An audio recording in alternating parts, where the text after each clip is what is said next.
Les rivières sont une ressource précieuse que nous devons préserver car elles sont essentielles à l'équilibre des écosystèmes et au développement de la vie humaine. C'est pourquoi, dans cette vidéo de Projet Écolo, nous allons vous expliquer comment éviter la pollution des rivières. Allez, c'est parti!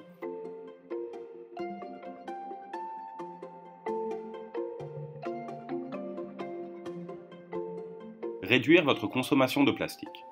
Ça aidera considérablement à éviter la pollution des rivières. Pour le remplacer, vous pouvez utiliser des sacs en tissu, des récipients biodégradables ou d'autres matériaux comme le verre ou le métal.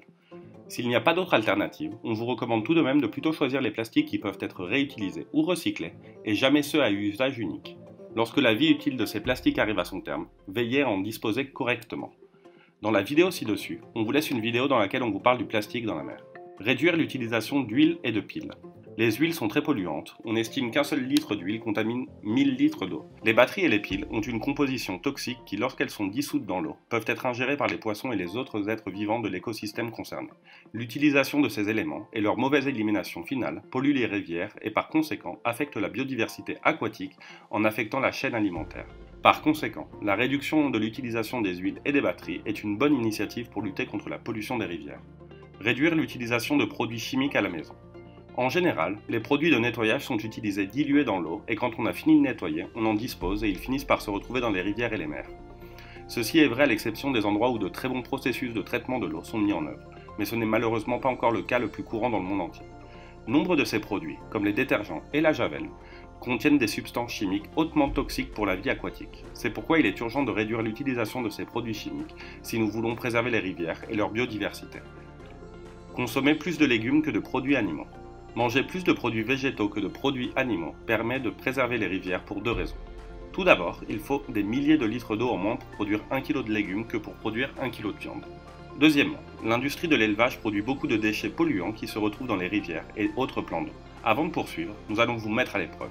Quel pourcentage de déchets plastiques atteint la mer par le biais des rivières? A. 70%, B. 80%, C. 90%. Prenez le temps d'y réfléchir car on vous donnera la réponse en fin de vidéo. Consommer des aliments issus de l'agriculture biologique.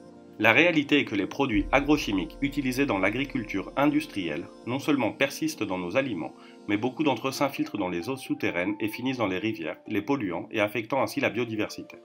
Ainsi, en consommant des aliments issus de l'agriculture biologique, vous encouragez la production d'aliments exempts de produits agrochimiques et au final, vous réduisez les quantités de substances nocives qui se retrouvent dans les rivières. Éliminez correctement les déchets. Certaines substances, comme les peintures ou les produits chimiques pour piscine, peuvent être mortelles pour la flore et la faune des rivières. C'est pourquoi, si vous devez utiliser l'un de ces produits, veillez à vous en débarrasser correctement et ne les jetez pas directement dans l'eau ou sur le sol, car ils finiront dans les eaux souterraines et les rivières. Faire attention à l'origine des produits que vous consommez. S'impliquer dans les processus de production, savoir si les industries sont impliquées dans la déforestation des forêts et exiger que ces industries effectuent un traitement correct des effluents et des résidus contribuera sans aucun doute à éviter la contamination des rivières et autres écosystèmes et biomes. Ne gaspillez pas l'eau. Économiser l'eau est un moyen important de préserver cette ressource naturelle. Certaines des habitudes que vous pouvez prendre sont: prenez des douches courtes au lieu de douches longues. Fermez les robinets lorsque vous n'utilisez pas directement l'eau. Assurez-vous que les robinets ne fuient pas. Ne pas trop arroser la pelouse. Arroser avec de l'eau de pluie. Sensibiliser et éduquer sur la pollution des rivières. Il est important de sensibiliser le grand public et de parler des différentes actions que vous pouvez mettre en place pour préserver les rivières et toutes les autres ressources naturelles. Et pour en revenir à la question que nous avons posée auparavant, est-ce que vous avez trouvé la réponse? La bonne réponse est C. Environ 90% de tous les déchets plastiques qui finissent dans la mer proviennent des rivières. C'est pourquoi il est si important d'éviter de polluer les rivières. Est-ce que vous connaissiez ces conseils? Dites-le nous en commentaire et n'hésitez pas à vous abonner. A bientôt les écologistes!